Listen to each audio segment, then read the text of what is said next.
Nah, kerajaan sorga atau kerajaan Allah itu bukanlah soal tempat di mana kita tuju pada saat kita suatu hari meninggalkan bumi ini. Tetapi adalah sebuah dimensi yang kita hidupi pada saat kita masih ada di dalam dunia ini. Percaya membuat kita masuk ke dalam kerajaan sorga, tetapi berserah membuat kita hidup di dalam kerajaan Allah. Bahwa sekalipun kita masih hidup di dalam dunia ini, kita tidak harus hidup dengan cara dunia, dengan nilai dunia, dengan budaya dunia, dengan kehendak dunia, dengan gaya hidup dunia. Tetapi kita punya pilihan untuk kita bisa hidup sesuai dengan kehendak sorga, cara hidup sorga, gaya hidup kerajaan sorga, prinsip kerajaan sorga. Dan itu yang dikehendaki Bapa kita di sorga.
Di bulan Juli ini, tema kita adalah discipleship atau pemuritan.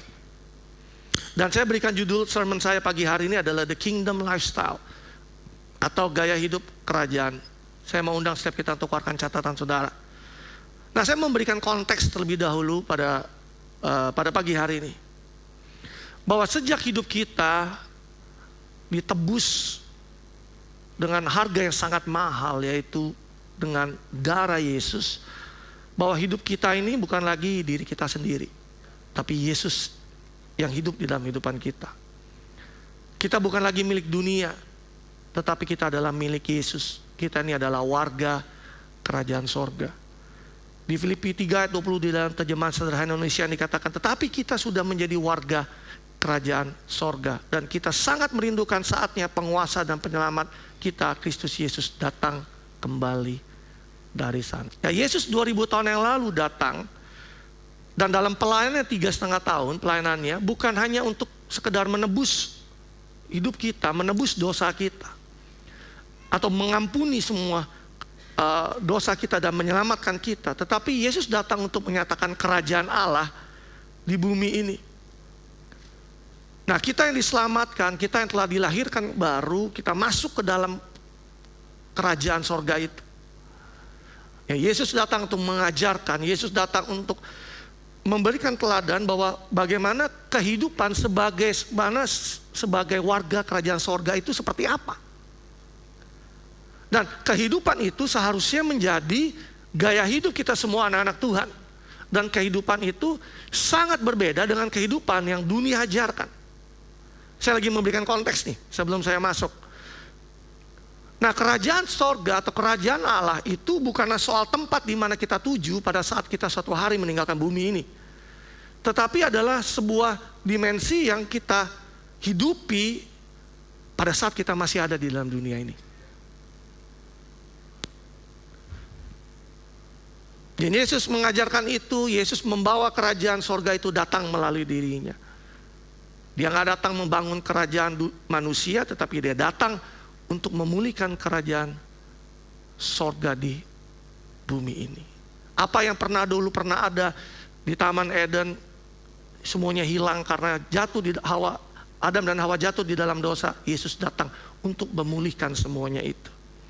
Nah, saudara ingat pada saat Yesus mengajarkan murid-muridnya berdoa, di Matius 6 ayat 9 sampai 10 dikatakan, karena itu Berdoalah demikian, Bapa kami yang di sorga, dikuduskanlah namamu, datanglah kerajaanmu, dan jadilah kehendakmu di bumi seperti di sorga. Jadi datanglah kerajaanmu, artinya kerajaan sorga itu nyata di bumi, dan jadilah kehendakmu di sorga, itu terjadi seperti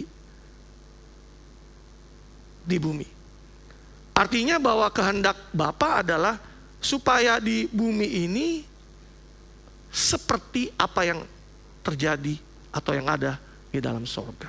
Di saat kebanyakan orang percaya itu mau pulang ke sorga, di mana itu sudah jaminan buat setiap saudara dan saya yang percaya kepada Yesus. Tapi di sini Yesus mengajarkan bahwa sorga itu datang dari sorga sana, nyata di bumi ini. Jadi dengan kata lain, bahwa sekalipun kita masih hidup di dalam dunia ini, kita tidak harus hidup dengan cara dunia, dengan nilai dunia, dengan budaya dunia, dengan kehendak dunia, dengan gaya hidup dunia. Tetapi kita punya pilihan untuk kita bisa hidup sesuai dengan kehendak sorga, cara hidup sorga, gaya hidup kerajaan sorga, prinsip kerajaan sorga. Dan itu yang dikehendaki Bapa kita di sorga. Saya harap saya bisa memberikan konteks dasar buat setiap saudara. Dan saya mau bagikan hal yang pertama, bahwa ini adalah gaya hidup kerajaan sorga. Konsepnya yang kita bisa mengerti seperti apa. Yang pertama adalah di dalam kerajaan sorga, we need to have a stewardship mindset. Kita harus punya mindset atau pola pikir pengelola atau penata layanan. Matius 25 ayat 14 dikatakan, sebab hal kerajaan sorga, katakan sama saya, kerajaan sorga sama seperti seorang yang mau bepergian ke luar negeri dan memanggil, katakan sama saya, memanggil hamba-hambanya dan mempercayakan, katakan sama saya, mempercayakan hartanya kepada mereka. Jadi ada dua kata kerja di sini. Kata kerja pertama adalah memanggil, kata kerja kedua adalah mempercayakan. Jadi hamba-hambanya itu dipanggil dan dipercayakan hartanya kepada mereka. Di ayat 14 dalam TPT yang dikatakan, again, heaven's kingdom is like a wealthy man who went on a long journey and summoned all his trusted servants and assigned his financial management over them. Jadi sekali lagi, kerajaan sorga itu seperti seorang kaya yang melakukan perjalanan jauh dan memanggil semua hambanya yang dipercaya atau yang terpercaya, serta menyerahkan pengelolaan keuangannya kepada mereka. Di dalam kerajaan sorga, di dalam dimensi yang dikatakan tadi Yesus harus terjadi di bumi seperti yang ada di sorga, adalah setiap saudara dan saya, we are his trusted servant. Kita adalah hamba-hamba yang dipercaya. Sang Tuhan tidak mempercayakan hartanya kepada orang asing, tetapi dia menyerahkan hartanya kepada hamba yang dipercaya. Nah, pertanyaan saya pagi hari ini, kalau kita mengerti gaya hidup kerajaan, apakah kita bisa melihat diri kita bahwa kita adalah hamba yang dapat dipercaya? Karena ini adalah identitas kita, karena ini adalah mindset kita. Karena sepanjang kita masih melihat diri kita bahwa kita adalah tuan atas hidup kita sendiri, kita nggak akan bisa hidup di dalam prinsip kerajaan sorga. Yang mengerti katakan amin. Tadi di awal saya katakan bahwa hidup kita ditebus dengan harga yang sangat mahal oleh darah Yesus. Hidup kita bukanlah milik kita lagi, tetapi miliknya Tuhan. Pertanyaan saya, kita hidup saat ini, apa kita hidup menurut kehendaknya Allah dalam kehidupan kita, atau kita hidup atas kehendak kita sendiri? Makanya kata kuncinya, saudara catat pagi hari ini, adalah surrender. Kata kuncinya adalah penyerahan diri atau berserah. Saya tulis sebuah quote di sini, percaya membuat kita masuk ke dalam kerajaan sorga, tetapi berserah membuat kita hidup di dalam kerajaan Allah. Kalau kita pada saat kita percaya Yesus, kita masuk ke dalam dimensi itu, kita berada tinggal di dalam kerajaan sorga atau kerajaan Allah, kita menjadi warga dalam kerajaan sorga. Tetapi untuk kita bisa hidup di dalam dimensi itu, kita perlu berserah dalam kehidupan kita. Kata-kata kirimu berserah. Now, every kingdom, di setiap kerajaan itu punya raja. Pertanyaan saya pagi hari ini, who is the kingdom of your life? Siapakah raja dalam kehidupanmu? It is God or just yourself? Siapa raja dalam kehidupan kita? Siapa yang bertahta di dalam kehidupan kita? Dan kalau bicara tentang yang bertahta dan yang memerintah dalam kehidupan kita, berarti semua dalam kehidupan kita itu berada dalam kehendaknya Tuhan. Contoh, waktu kita, talenta yang kita punya, keluarga yang kita punya, pekerjaan kita, karir kita, bisnis kita, kuliah kita, sekolah kita, keuangan kita, semua itu kehidupan kita. Pertanyaan saya adalah, siapa yang menjadi raja atas semua itu? Apakah Tuhan ataukah kehendak kita sendiri? Saya mau ambil sedikit contoh tentang keuangan. Kalau kita bisa melihat bahwa kita adalah hamba yang dipercaya, kita harus bisa melihat bahwa keuangan yang kita punya saat ini titipan raja atau milik kita sendiri. Pastor, ya saya punya lah. Saya kan yang kerja, saya rintis usaha dari nol, saya yang bangun karir dari muda, semua aset, semua kekayaan saya hasilkan sendiri kok. Tapi dengar ini, menurut kerajaan Allah, kita hanyalah hamba yang dipercaya. Dan bahkan kemampuan untuk memperoleh semuanya itu, atau kekuatan untuk memperoleh semua itu semua juga datangnya daripada Tuhan. Dibuka di Ulangan 8:18 dikatakan, tetapi haruslah kamu ingat kepada Tuhan Allahmu. Katakan sama saya, ingat kepada Tuhan. Belum semuanya, ingat kepada Tuhan. Sebab dialah yang memberikan kepadamu kekuatan untuk memperoleh kekayaan, dengan maksud meneguhkan perjanjian yang ikrarkannya dengan sumpah kepada nenek moyangmu seperti sekarang ini. Jadi kekuatan untuk memperoleh apa yang tadi saudara dapatkan saja, itu semuanya datangnya daripada Tuhan. Jadi bagaimana kita bisa bilang bahwa semua yang saya punya adalah milik saya sendiri? Padahal kekuatan untuk memperolehnya aja datangnya daripada Tuhan. Saya masuk sedikit lagi lebih dalam di sini. Saya catat ini, seringkali Tuhan menguji kita melalui soal keuangan. Karena uang seringkali menunjukkan atau menyingkapkan siapa Tuhan di dalam kehidupan kita. Atau menyingkapkan kita ini hambanya siapa. Tadi kan kita lagi bicara tentang stewardship. Tapi uang seringkali itu menyingkapkan siapa Tuhan di dalam kehidupan kita, atau menyingkapkan kita ini hambanya siapa. Di Matius 6 ayat 24 dikatakan, tak seorang pun dapat mengabdi kepada dua tuan. Jika demikian, ia akan membenci yang seorang dan mengasihi yang lain, dan ia akan setia kepada seseorang dan tidak mengindahkan yang lain. Kamu tidak dapat mengabdi kepada Allah dan kepada Mamon. Mamon itu adalah uang. Jadi kalau Allah adalah Tuhan kita, kita adalah hambanya. Tetapi kalau uang adalah Tuhan kita, kita adalah hambanya. Dan yang seringkali menguji hal ini adalah masalah uang. Bahwa Allah yang berkuasa dalam hidup kita, atau uang yang berkuasa atas hidup kita. Jadi kalau mau melihat bahwa ada seseorang mengaku bahwa dia adalah hamba Allah, atau hamba Tuhan, bukan karena seberapa kerennya dia di atas panggung, bukan seberapa dia diurapi, seberapa jagonya dia khotbah, seberapa title yang dia punya, seberapa posisi atau jabatan yang dia punya di dalam gereja. Kalau kita ingin mengidentifikasikan bahwa seseorang ini adalah hamba Allah, berarti salah satu ujian yang terbesar adalah masalah uang. Apakah Allah itu yang bertahta dalam kehidupannya, atau uang yang bertahta dalam kehidupannya?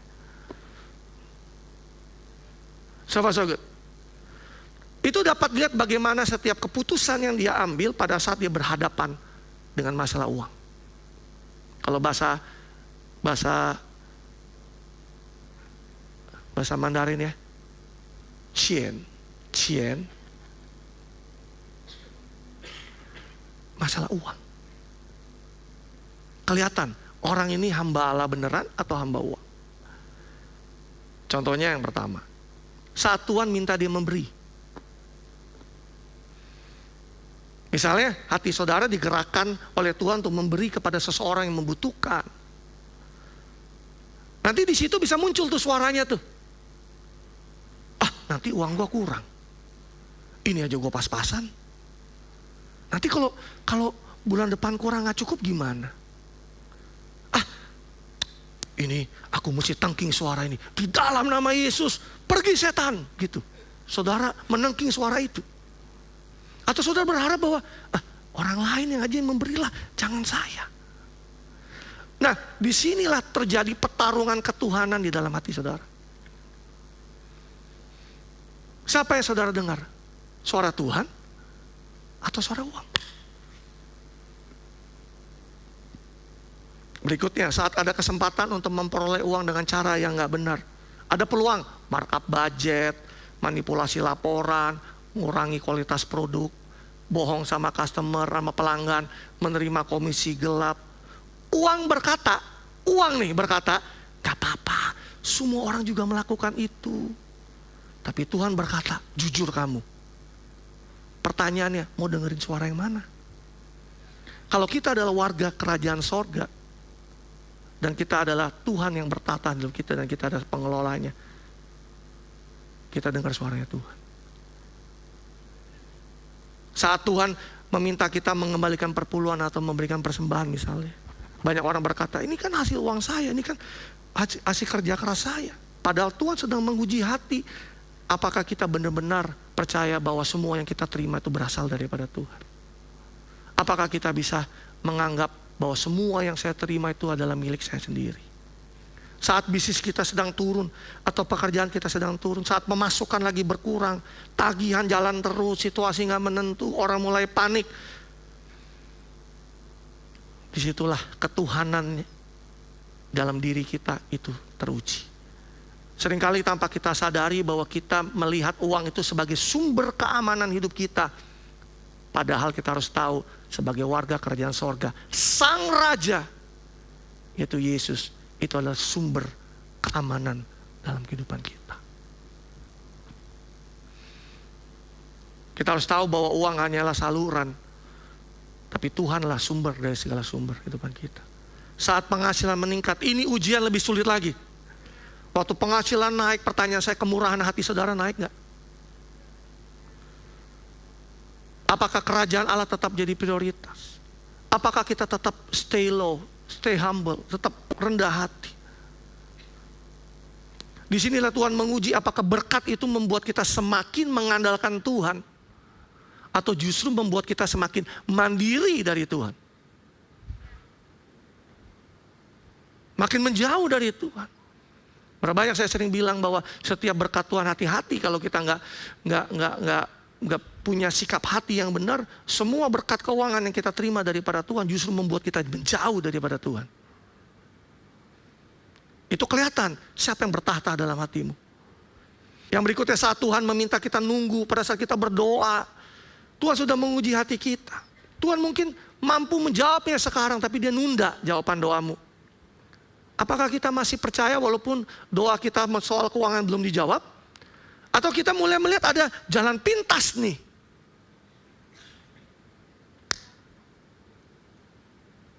Kita mulai melihat ada jalan lain nih, yang bukan daripada Tuhan. Uang menyingkapkan karakter seseorang. Saat uang bertambah, siapa Tuhan di dalam hidup kita terlihat. Pada saat uang berkurang, siapa Tuhan dalam hidup kita juga semakin terlihat. Pada akhirnya ujian keuangan bukan tentang seberapa banyak yang kita punya, tetapi tentang siapa yang duduk bertahta di dalam hati kita. Tuhan atau Mamon. Saya lagi bicara tentang gaya hidup kerajaan sorga. Yang seharusnya adalah yang bertata dalam kehidupan kita adalah Sang Raja, yaitu Yesus. Saudara dengar ini, orang bisa percaya Tuhan dalam banyak hal. Percaya Yesus adalah juru selamat, Yesus yang mengampuni dosa, Yesus yang menebus hidupnya. Bahkan banyak orang yang percaya bahwa Yesus sang mukjizat, melakukan mukjizat, penuh kuasa, menyembuhkan. Tapi tidak semua orang percaya bahwa Yesus adalah sumber hidup dan penyedia hidupnya.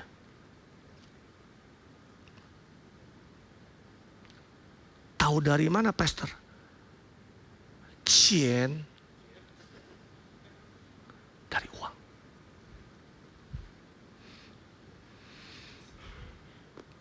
Banyak orang bukan gak percaya Tuhan, tapi banyak orang tidak percaya Tuhan dalam hal keuangan.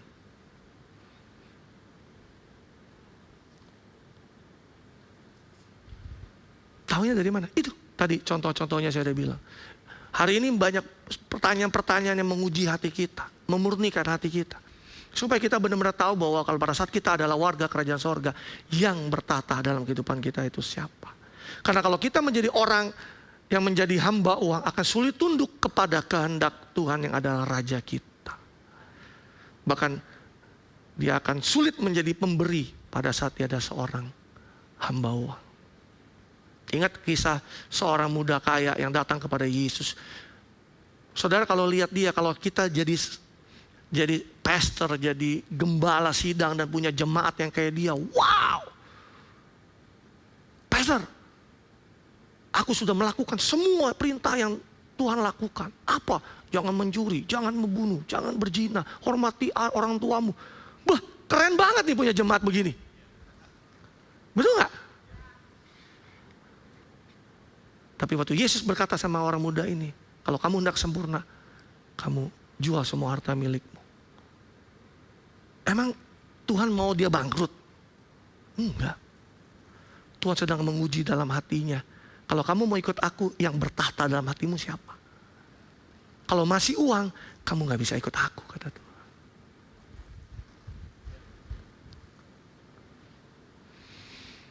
Makanya dikatakan Yesus berkata bahwa sungguh sulit orang kaya masuk dalam kerajaan surga. Bukan Yesus benci orang kaya. Karena Yesus sedang ingin memisahkan hati orang kaya itu dari uang. Supaya yang bertahta dalam hidup para orang muda ini hanyalah Tuhan. Kalau kita ingin masuk dalam hidup dalam dimensi kerajaan sorga dan kita mau jadi hamba yang dipercaya, kita harus lepas dari ujian mamon itu bertahta dalam kehidupan kita. Yang kedua, kingdom values and principles. Di dalam setiap kerajaan punya nilai dan prinsip. Apa bedanya sih nilai dan prinsip? Nilai itu adalah apa yang dianggap penting oleh kerajaan Allah. Prinsip adalah bagaimana cara kita hidup sesuai dengan nilai tersebut. Contohnya, the values of the kingdom, kasih. Kerajaan Allah yang kita hidupi, salah satu nilainya terbesar adalah kasih. Prinsipnya bagaimana kasih itu dipraktekkan? Ya, mengampuni, memberi, melayani, mementingkan orang lain daripada diri kita sendiri. Nilai kerajaan sorga yang lainnya, selain kasih, kebenaran, kekudusan, ketaatan. Terus catat nih kata-kata ini. Nggak asing kan buat kita di dalam gereja. Penundukan diri, penyerahan diri, penyangkalan diri, kerendahan hati, melayani, iman, stewardship, kemurahan hati, belas kasihan, excellence, damai sejahtera, sukacita. Guys, ini kan bahasanya kita. Coba senggolkan ke ibu, ini kan bahasanya kita. Ini bahasanya warga kerajaan sorga.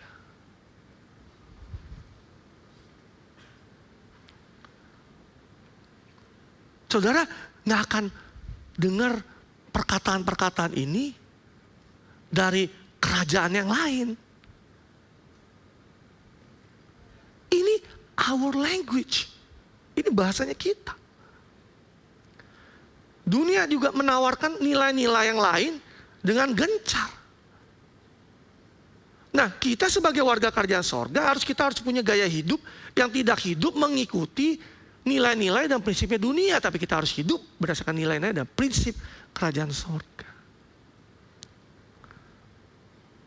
Karena Yesus datang untuk memberitakan Injil kerajaan sorga atau kerajaan Allah. Di Matius 4 ayat 23 dikatakan, Yesus pun berkeliling ke seluruh Galilea, ia mengajar dalam rumah-rumah ibadat dan apa? Memberitakan Injil kerajaan Allah atau kerajaan sorga. Contohnya, kalau dunia mengajarkan, saya harus terima dulu baru saya beri. Tapi kerajaan sorga mengajarkan kebalikannya. Saya beri dulu, baru saya akan terima. Ini dua hal yang sangat berkontradiksi, yang berbeda. Di ayat 38 dalam bahasa Indonesia masa kini dikatakan, berilah kepada orang lain supaya Allah juga memberikan kepadamu, dan kalian akan menerima pemberian berlimpah-limpah yang sudah ditakar padat-padat untukmu, sebab takaran yang kalian pakai untuk orang lain akan dipakaikan Allah untuk. Jadi kita mau hidup gaya yang mana?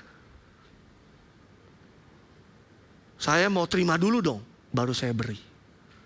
Atau kita mau hidupi, saya harus beri dulu, baru saya menerima.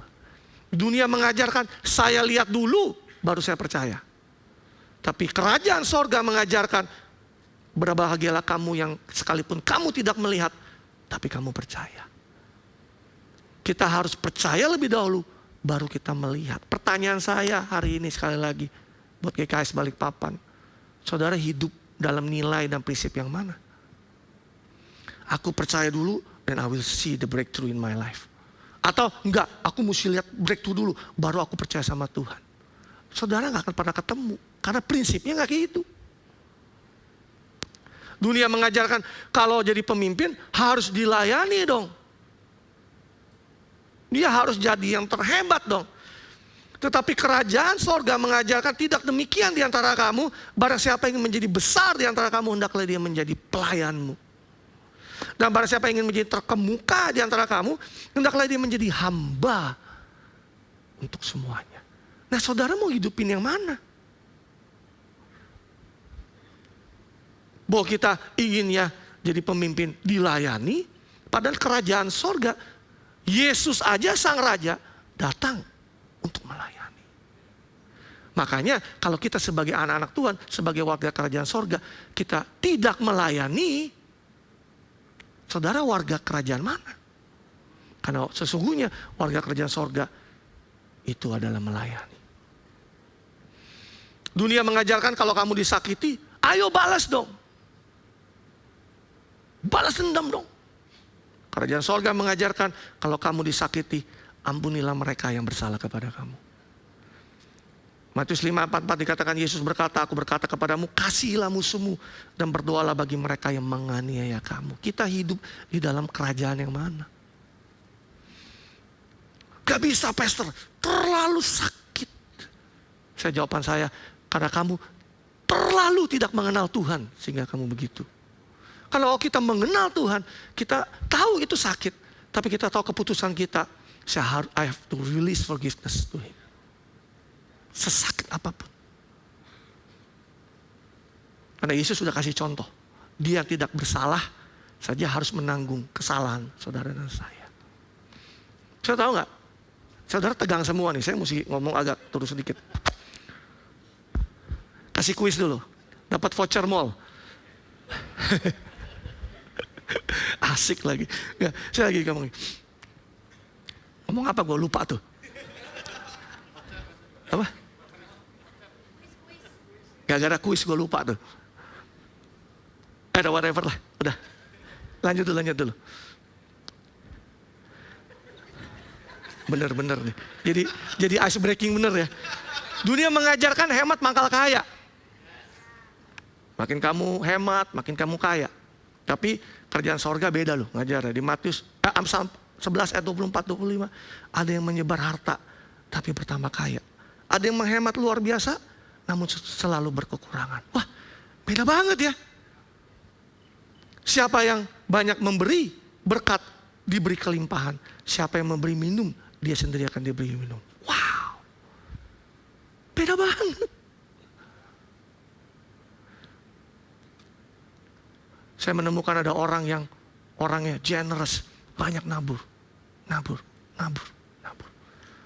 Gak nggak makin kekurangan lu, nggak makin miskin lu. Tapi ada orang yang hemat, kiki lo biasa, tapi hatinya selalu kekurangan, kayaknya nggak pernah cukup dalam hidupnya. Dunia mengajarkan, ayo terima untuk saya, buat saya. Tapi kerajaan sorga mengajarkan berbeda, adalah terlebih berbahagia kamu memberi daripada menerima. Minggu lalu saya digerakkan untuk menabur untuk sebuah gereja. Saudara yang saya share di grup leader, saudara tahu saya digerakkan, saya menabur untuk pembangunan sebuah gereja. Waktu dia ngobrol, dia kirim saya pikir ya karena kita teman jadi dia menginformasikan gitu. Tapi berapa hari kemudian saya digerakkan, tiba-tiba saya lagi diam, saya diingatkan tentang kamu ingat dia, kamu nabur. Saya kalau udah kayak gitu I know this is God. Lalu saya bilang, saya nabur. Yes Lord, saya nabur. Lalu saya bilang di grup para leader, saya bilang, hey, saya digerakkan untuk menabur untuk pembangunan gereja ini. Kalian mau ikut nabur nggak? Ada yang komen, yes, nabur, ikut nabur. Lalu Tuhan ingatkan saya bahwa GKS Balikpapan harus nabur as a church. Jangan kamu pribadi aja, jangan saya pribadi aja. Tapi gereja kita semua nih harus nabur. Akhirnya saya bilang dengan bendahara gereja, saya bilang,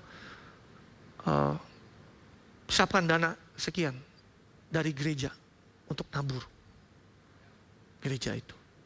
Padahal kalau dibilang kebutuhan, kita juga punya kebutuhan. Tapi karena saya ngerti prinsip kerajaan, so I have to give. Saya harus memberi supaya kita semua ini bisa diberi oleh Tuhan.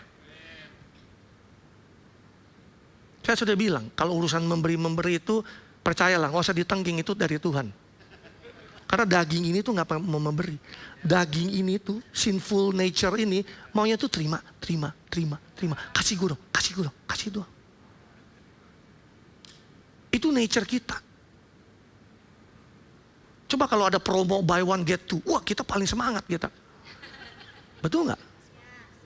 Jangan buy one get two.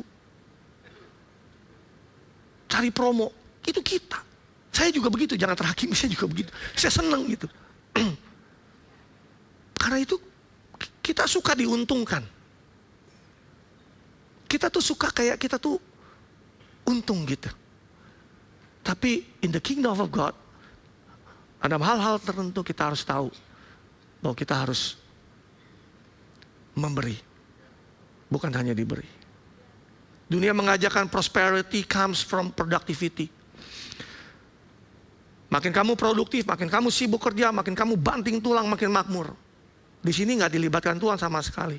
Pertanyaan saya, bisa nggak? Bisa, sangat bisa. Dunia melakukan itu dan banyak contohnya. But it will cost you something. Bisa jadi keluargamu, bisa jadi pernikahanmu, bisa jadi anak-anakmu, bisa jadi kesehatanmu, bisa jadi nama baikmu. But the kingdom of God teach us prosperity comes from priority. Kemakmuran itu datang dari prioritas. Di Matius 6 ayat 33 dikata, tetapi carilah dahulu kerajaan Allah dan kebenarannya, maka semuanya itu ditambahkan kepadamu. Bahkan di Amsal 10:22 dikatakan, berkat Tuhanlah yang menjadikan kita kaya, susah payah nggak menambahinya. Kalau kita tahu kekayaan itu datangnya daripada Tuhan, nggak ada susah payah menambahinya. Pernikahanmu bagus, keluargamu bagus, kesehatanmu bagus, nama baikmu bagus. Buat apa kita memperoleh kekayaan, jungkir balik, keluargamu hancur, pernikahanmu hancur, bapaknya benci sama anaknya benci sama bapaknya, kesehatanmu harus bayar mahal karena kamu harus kerja nggak ada istirahatnya. Nama baikmu hancur karena kamu harus menghalalkan semua cara untuk memperoleh kekayaan.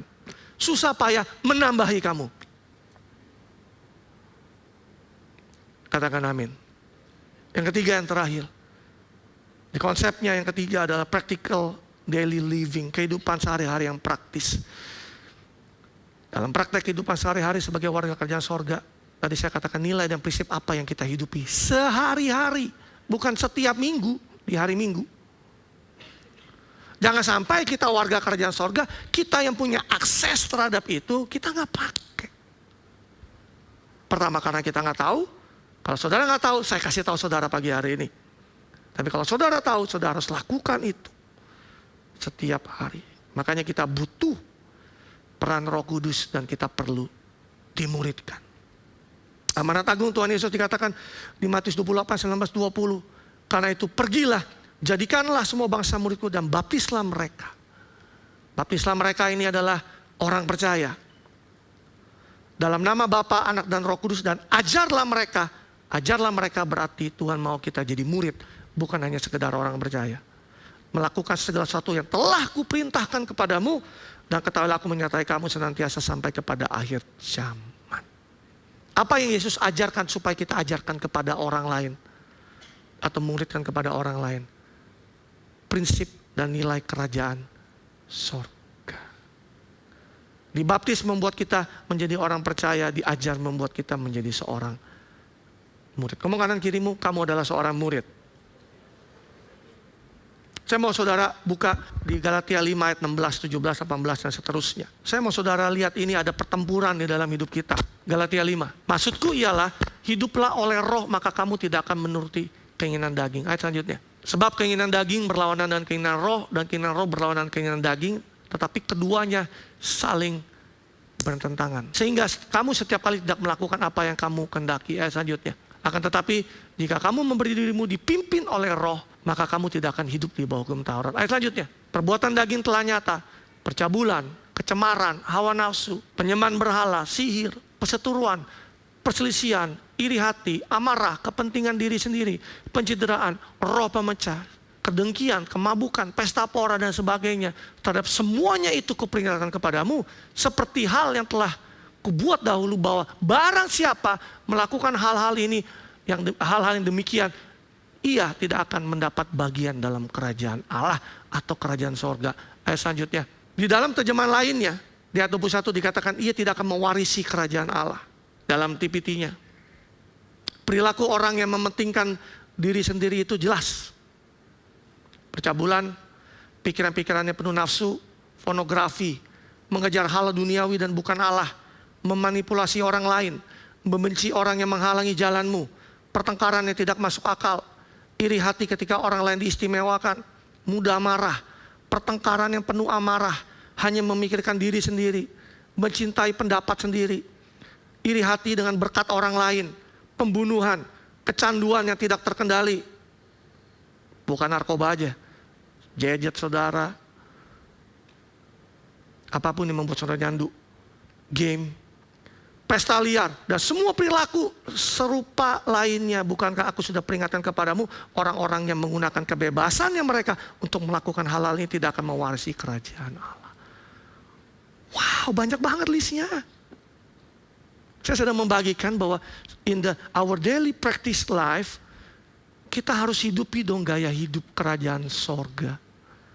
Bukan gaya hidup dunia. Galatia 5:22, tetapi buah roh adalah kasih, sukacita, damai sejahtera, kesabaran, kemurahan, kesetiaan, kebaikan, kesetiaan, kelemah lembutan, penguasaan diri. Tidak ada hukum yang menentang hal itu. Ayat 24, barang siapa menjadi milik Kristus. Siapa yang milik Kristus di tempat ini? Angkat tangannya. Ia telah menyalibkan daging dan segala hawa nafsu dan keinginannya. Saudara tahu kalau kita milik Kristus, kita pasti membenci dosa. Kita nggak bisa bilang bahwa kita mengasihi Yesus tapi kita mengasihi dosa. Kalau kita mengasihi Yesus pasti kita benci namanya dosa. Katakan sama saya mengasihi Yesus. Saya membenci dosa. Galatia 5:25, jikalau kita hidup oleh roh, baiklah hidup kita juga dipimpin oleh roh. Kalau kita hidup oleh roh, kita juga harus dipimpin oleh roh. Sebagai anak Tuhan, jangan kita pernah puas hanya pada saat kita dipenuhi oleh Roh Kudus. Penting nggak? Penting. Sangat penting. Tapi nggak berhenti sampai kita dipenuhi Roh Kudus dan kita mengalami Roh Kudus. Karena sangat mungkin buat kita merasa dipenuhi Roh Kudus tapi hidup kita tidak dipimpin oleh Roh Kudus. Mengalami Roh Kudus satu hal, tetapi mengikuti Roh Kudus adalah hal yang lainnya. Apakah kita dipenuhi Roh Kudus itu hal yang baik? Penting sekali. Tapi kita nggak boleh berhenti. Jangan kita berhenti sampai pada saat kita dipenuhi Roh Kudus. Tapi biar kita hidup oleh Roh Kudus dan dipimpin oleh Roh Kudus. Led by the Spirit. Ayat 26, janganlah gila hormat. Janganlah saling menantang dan saling mendengki. Saya mau undang Anthony ke atas. 2 minggu lalu Pastor Nancy membagikan sesuatu yang luar biasa tentang fine tuning. Ada kata fine tuning waktu dia dibagikan 2 minggu lalu. Dan saya mau katakan kenapa pentingnya kita dimuridkan. Karena sebagai warga kerajaan sorga, kita tuh perlu dimuridkan. Kalau kita nggak dimuridkan, semua tadi yang tadi saya sebut panjang lebar itu bisa terjadi dalam kehidupan kita. Nggak ada yang kasih tahu, nggak ada yang muridin, nggak ada yang nasehatin, nggak ada yang kasih tahu, hey, itu nggak kayak gitu. Kita tuh perlu saling mengingatkan sebagaimana kenapa di home itu penting. Kita hidup dengan gaya hidup kerajaan sorga, saling mengingatkan pada saat, itu nggak gaya hidup kita. Kita perlu mengingatkan siapa identitas kita, siapa jati diri kita. Ada satu contoh di sini yang saya mau bagikan sama saudara. Kalau kehidupan kita, ya, agak depan.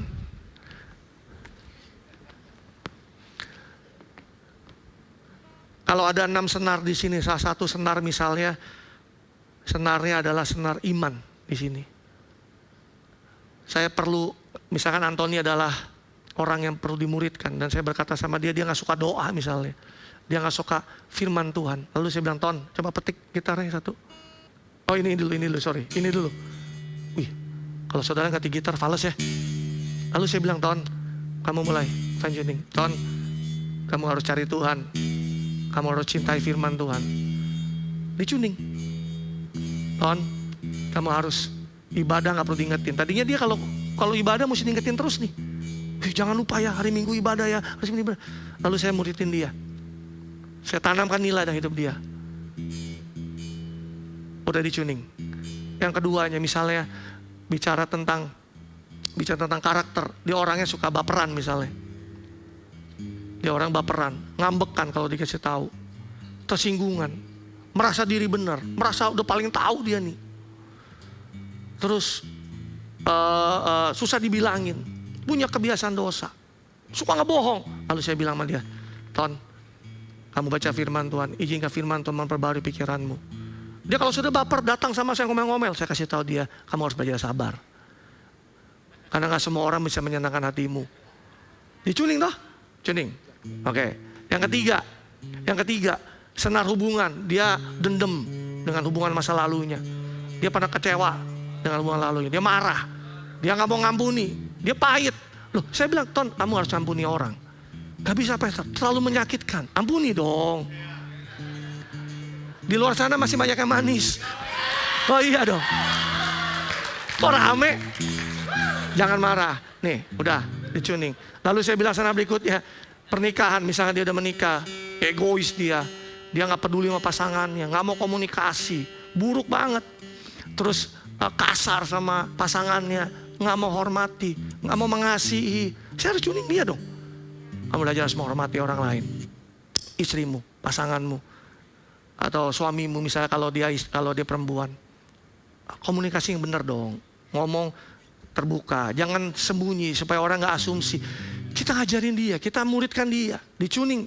Lalu berikutnya, keluarga misalkan, dia jadi orang tua gak pernah koreksi anak dibiarin suka-suka semaunya dia sendiri. A gentle parenting. Wow, sounds good, but not biblical. Gak bisa jadi teladan, gak pernah hadir di rumah, sibuk cari kang tahu di mana-mana. Pada waktu sibuk pelayanan mulu, lah kita harus kasih tahu dia dong, Ton. Kamu harus di rumah hadir. Kamu tahu di rumah istrimu membutuhkan kamu, anakmu membutuhkan kamu. Jangan cari uang mulu. Kasih tahu dia. Anakmu tuh dikoreksi, dinasehati. Jangan dibiarkan bebas begitu. Orang Allah aja mendisiplin kita kok. Yang terakhir keuangan, dia nggak tahu prinsip keuangan, uang berantakan, dikejar-kejar pinjol. Main judol, main judol lagi. Kasih tahu dong. Judol yang kaya tuh bandarnya, Ton. Ngapain lu gitu? Kira-kira kasih tahu dia dong. Betul nggak? Lalu dia cinta uang, susah banget nih karena melekat hati sama kita. Kasih tahu. Jangan jadi hamba uang, jadilah hamba Tuhan. Kita tuning satu-satu. Coba main kunci C. Enak nggak sekarang? Jreng gitu.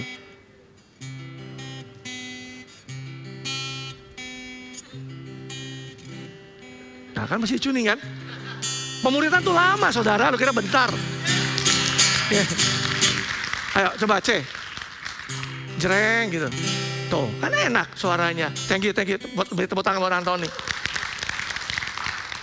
Jadi kalau ada orang mau fine tuning saudara, kamsia sama dia. Jangan, orang rese banget sih mau tahu hidup gua. Terima kasih karena dia akan mengajarkan saudara, menasihati saudara untuk hidup fine tune dengan kerajaan sorga. Kemarin Pastor Randi bagikan minggu lalu bahwa kita harus punya respon yang baik. Pada saat di fine tuning, responmu bener dong. Kalau suaranya masih fals, ya pasti dikasih tahu. Itu masih fals suaranya. Saya kasih tips sama saudara. Karena setiap orang ini pada dasarnya secara default gak suka dikoreksi, dinasehati. Tapi padahal kita butuh dikoreksi, di fine tuning, di feedback, kasih feedback. Saya kasih tips sama saudara. Supaya koreksi tidak terasa menyakitkan, milikilah hubungan. Bangun rasa percaya dalam proses pemuritan. Karena kalau kita dikoreksi dengan orang yang kita gak kenal, kita punya kecondongan, lu siapa?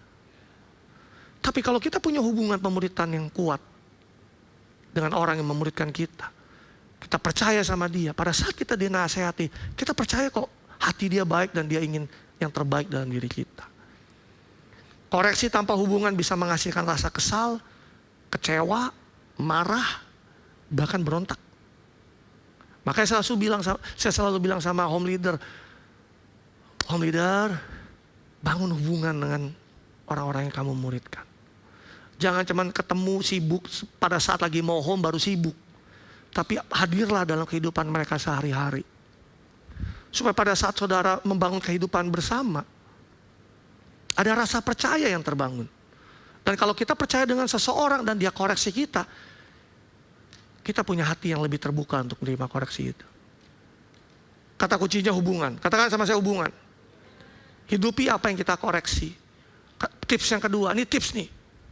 Kalau kita mengkoreksi orang, hidupi apa yang kita koreksi. Jangan kita koreksi orang, kita sendiri gak hidupi. Kata kuncinya keteladanan. Dan terima apa yang dikoreksi. Kata kuncinya kerendahan hati. Kita butuh kerendahan hati. Kerendahan hati kan nilai kerajaan sorga tadi. Tapi pada saat tinggi hati, merasa diri paling benar, itu bukan nilai kerajaan sorga. Kesimpulannya, waktu saya habis. Selesai juga Cherry, 50 menit. Saudara baca, catat di rumah, Efesus 5, 1-21. Baca aja di rumah buat saudara. Perenungan malam hari ini. Di situ ada kontradiksi antara dua gaya kehidupan. Sama seperti tadi di Galatia. Tapi saya mau saudara baca beberapa ayat di sini. Ayat ketiga dan kelima dikatakan demikian. Tetapi percabulan dan rupa-rupa kecemaran atau keserakan disebut pun jangan di antara kamu. Sebagaimana sepatutnya orang-orang kudus. Demikian juga perkataan yang kotor, yang kosong dan yang sembrono. Dan hal-hal ini tidak pantas. Tapi sebaliknya ucapanlah syukur. Ayat kelima, dan ingatlah ini baik-baik. Tidak ada orang sundal, orang cemar, orang-orang serakah. Artinya penyembahan berhala yang mendapat bagian dalam kerajaan Kristus dan Allah. Wow. Ayat ke-8 sampai ayat yang ke-12. Kita baca sama-sama yuk. 2-3. Memang dahulu kamu adalah kegelapan. Coba ulangi dengan ganti kamu dengan saya. 2-3. Karena dahulu saya adalah kegelapan. Tapi sekarang saya adalah terang dalam Tuhan. Sebab itu hiduplah sebagai anak-anak terang. Karena terang hanya berbuahkan kebaikan, keadilan, dan kebenaran. Dan ujilah apa yang berkenan kepada Tuhan. Ayat 11. Janganlah turut mengambil bagian dalam perbuatan-perbuatan kegelapan yang tidak berbuahkan apa-apa. Tapi sebaliknya telanjangilah perbuatan-perbuatan itu. Ayat ke-12. Sebab menyebut saja pun apa yang dibuat mereka di tempat-tempat yang tersembunyi telah memalukan. Ngomongin aja udah memalukan, apalagi melakukannya. Amin. Kita punya cultural statement GKS Balikpapan. Kalau saudara lihat di luar ada loving God, loving people, creating lifestyle. Kita tuh menciptakan gaya hidup apa sih? Gaya hidup kerajaan sorga, kerajaan Allah.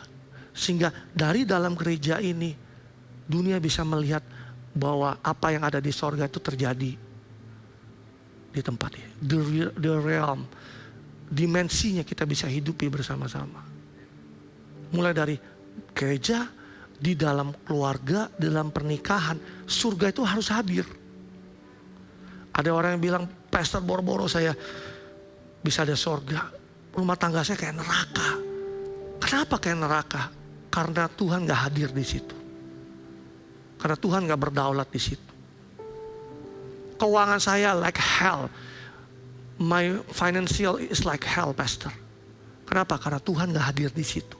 Karena Tuhan gak bertahta di situ. Coba izinkan Tuhan bertahta di situ. Dan kita hidupi nilai-nilai dan prinsip kerajaan Allah. Maka semua tadi yang dikatakan, yang kita pelajari tadi, itu akan terjadi dalam kehidupan kita.